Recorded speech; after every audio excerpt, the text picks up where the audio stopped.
Hello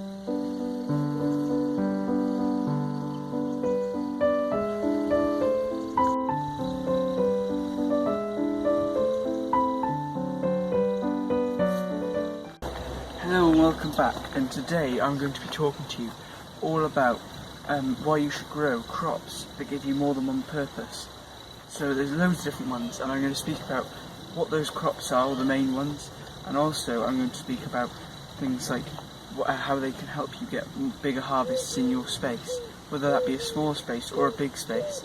And these are more effective, or you notice the difference more, in a small space garden just like mine, because there's less crops there.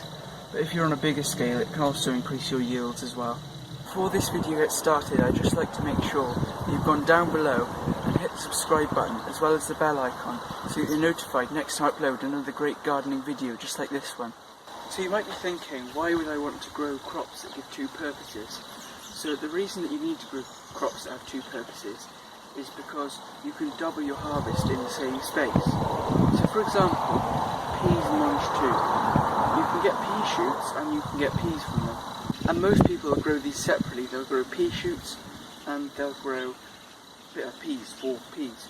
And the thing is, what you can do is when they're young, you plant them a week or two a bit earlier than you would if you just wanted them for pods. Plant them a week or two earlier, then come and you cut the shoots about that big, maybe 4 inches, and then maybe not 4, maybe more like 2 or 3 inches, and cut them just above the first leaf node, and this will send out a new shoot. So what you do is you cut that and you get a big harvest of pea shoots first, and then you leave it and they'll keep growing and they'll send up new shoots, and you'll get an even bigger harvest then of peas or mange too. And when you've got this second shoot coming up, you should leave it with like a cane structure or sticks or something for them to grow up, because otherwise they'll flop over just like my peas have. So now I'm going to talk to you in this section about all the plants that do give you two harvests. So there's lots of these, and I'm just going to speak about some of them today, and obviously you can go and research more into this online afterwards, but this is just the starting point for you. So I'll share all of the ones that I know and I can think of, and all the ones that I'm growing, and then there may be some I've missed out, but I'll let you experiment with all of them as well. And if you do enjoy this video, please make sure you go down below, hit the like button and leave a comment to show your support for my channel.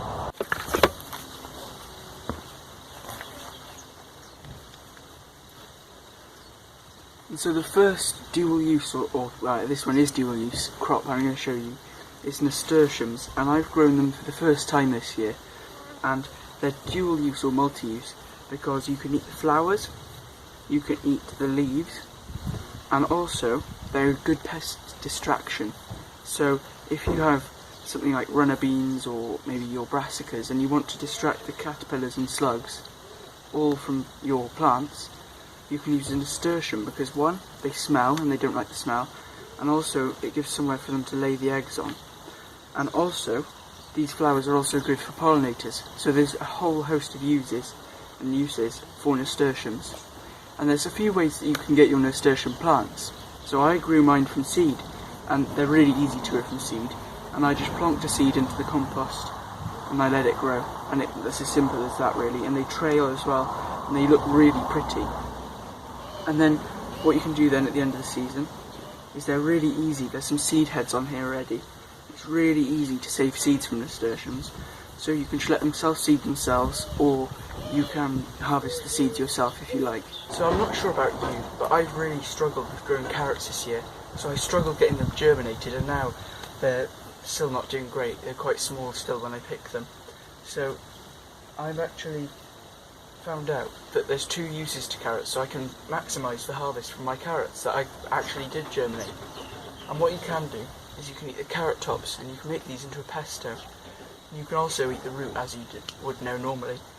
But that's just really another cool thing that you can have from using dual use crops, is you can make pestos from carrot tops. And I found this out from someone called Beginner Gardener Tips, which is another great YouTube channel. And if you think about it, you get quite a lot of carrot tops from each crop, so it's pointless wasting them. Or you could either eat them or put them into the compost, and that saves on waste and all the hard work that you put into growing them. So I'm over here now, next to my kale tree, which is over a year old, which is more like a year and a half old now.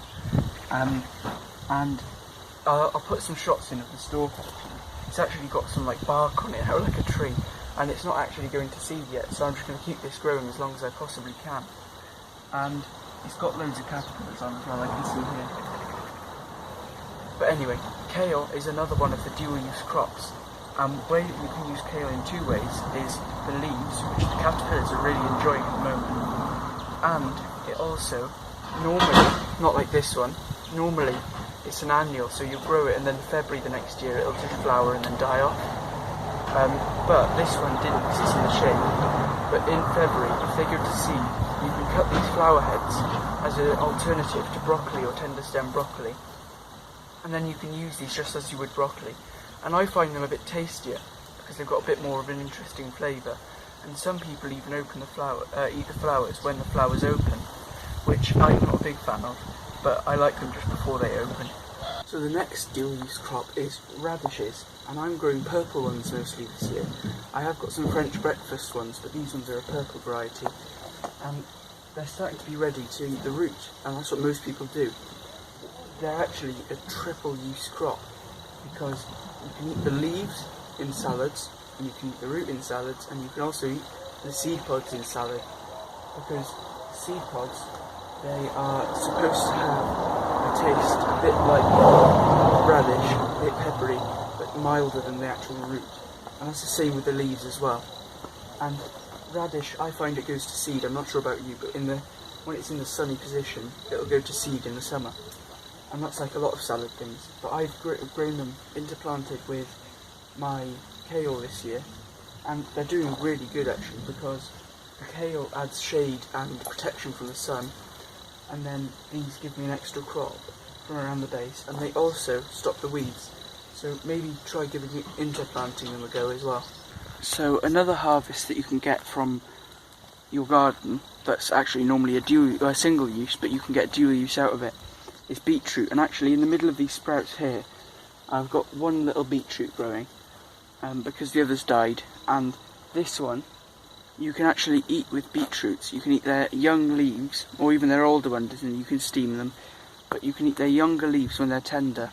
You can have these in a salad and things like that, and they're a bit like Swiss chard because they are related, and they're a nice sweet tasting leaf to put in your salads, and then you can eat the root as usual.